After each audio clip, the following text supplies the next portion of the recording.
여러분 정말 반갑습니다. 2022학년도 10월 전국연합학력평가 수학 총평을 맡은 정종영입니다. 우선 오늘 하루 굉장히 많이 힘들었을 겁니다. 이제 수능을 한 달 정도 남겨두고 이제 마지막으로 여러분들의 실력을 점검할 수 있는 시간이었을 겁니다.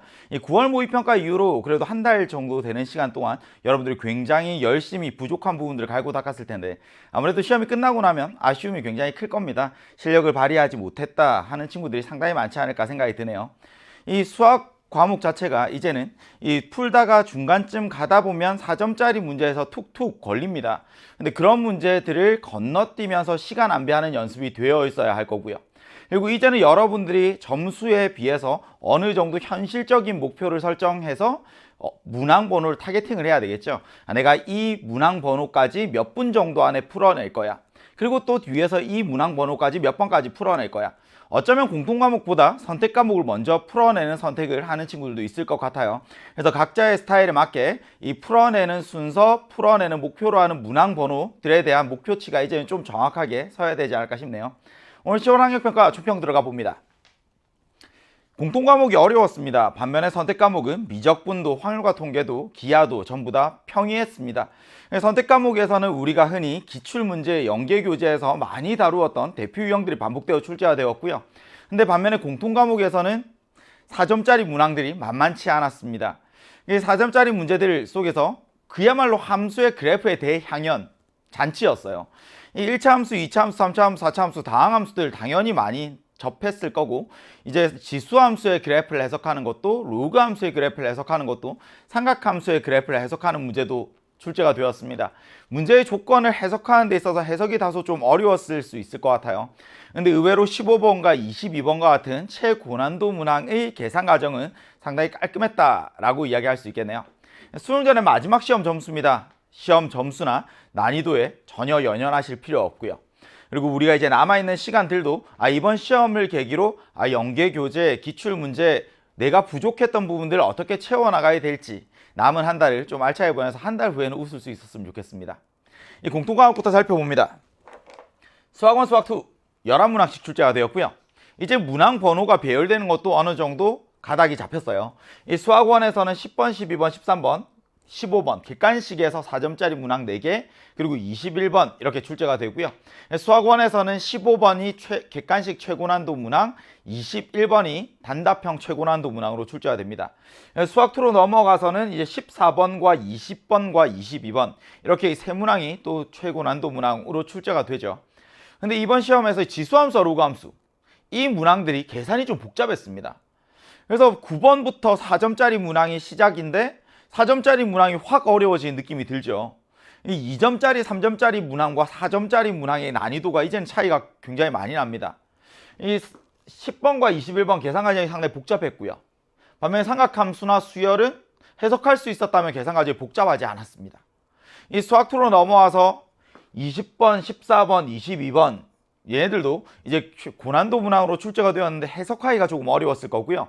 반면에 이제 계산 과정 자체는 어렵지 않았을 겁니다. 특히 14번 같은 경우는 계산이 특별히 없었죠. 이제 선택 과목으로 갑니다. 선택 과목들의 자세한 문항 해설들은 가까이 선생님들 해주실 텐데요. 이 4점짜리 주요 문항들 위주로만 짧게 설명을 드리면 될 것 같아요. 기본적으로 선택 과목은 어렵지 않았다라고 말씀을 드렸죠. 활과 통계에서 28번 정규분포 곡선의 대칭성에 대한 이야기 굉장히 중요한 주제입니다. 연습을 충분히 하셔야 되고요. 29번 같은 경우에는 여사건을 생각할 수 있었다면 보다 간단히 해결할 수 있었을 겁니다. 근데 여사건을 생각하지 못했다면 일일이 카운팅 해야 되는데 카운팅 하는 것도 그렇게 어렵진 않았을 것 같아요. 30번 조건부 확률도 우리가 많이 보던 형태로 출제가 되었습니다. 그래서 각각의 주제에서 한 문항씩 4점짜리 문항이 출제가 되었고요. 이제 미적분으로 넘어와서 27번, 29번 이 함수의 그래프의 개형들만 잘 그려내면 이 도형에 대한 이야기들이었죠. 이 27번과 29번 같은 경우에 도형 문제들이 어려운 형태들이 아니었습니다. 그래서 기본 도형들을 충분히 연습해야 되겠다라는 생각이 들었고요. 그다음 28번과 30번 같은 경우에 정확하게 개념을 이해하고 있어야지만 계산 과정을 간단하게 가져갈 수 있었던 문제. 그냥 단순히 개념을 암기하고 그냥 무턱대고 계산하려고 덤벼들었으면 문제가 굉장히 낯설었을 테고요.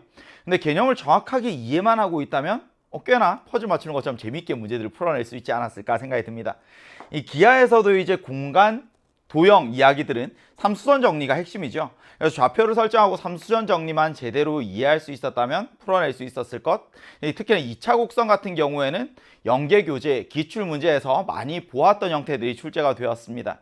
그래서 이 선택 과목을 먼저 푸는 것도 한 가지 좋은 방법이 될 수 있을 것 같아요. 그래서 공통 과목과 선택 과목, 이 공통 과목에서 좀 헤맸던 친구들이 오히려 선택 과목에서 풀 수 있었던 문항들도 실력 발휘를 못하는 경우들이 있었을 것 같습니다. 그래서 이제 남아있는 시간들은 우리 실전 모의고사들 좀 치러내면서 시간을 안배하는 연습들이 조금 더 필요하겠네요. 이제 수능이 한 달 정도 남았죠? 지금부터 있는 시간들은 내가 무언가 특별한 걸 하려고 하지 마시고요. 그냥 늘 평범하게 해왔던 하루하루들이 쌓여서 분명히 빛을 발할 겁니다. 이제부터는 정말 누가 더 치열하고 누가 더 간절함을 가지고 많이 앉아 있느냐. 공부하는 양으로 여러분들 승부를 내야 됩니다. 그래서 공부가 잘 되지 않는다고 해서 하루하루 허투루 보내지 마시고요. 공부가 되지 않더라도 꾸준히 앉아서 하루하루 한 시간들을 여러분들 정말 소중한 시간임을 알고 달려가셨으면 좋겠습니다. 오늘은 비록 여러분들 만족스러운 점수를 얻지 못했던 친구라 할지라도 한 달 후에는 수능날 2교시에 여러분들 웃으면서 우리 만날 수 있었으면 좋겠습니다. 자, 그러면 이제 한 문항 한 문항 전부 다 선생님들이 자세히 풀어드릴 테니까요. 해설 강의로 바로 들어가셔서 또 한 문제 한 문제 꼭꼭 씹어 먹도록 하죠. 오늘도 너무너무 고생 많으셨고요. 해설 강의에서 뵙도록 하겠습니다.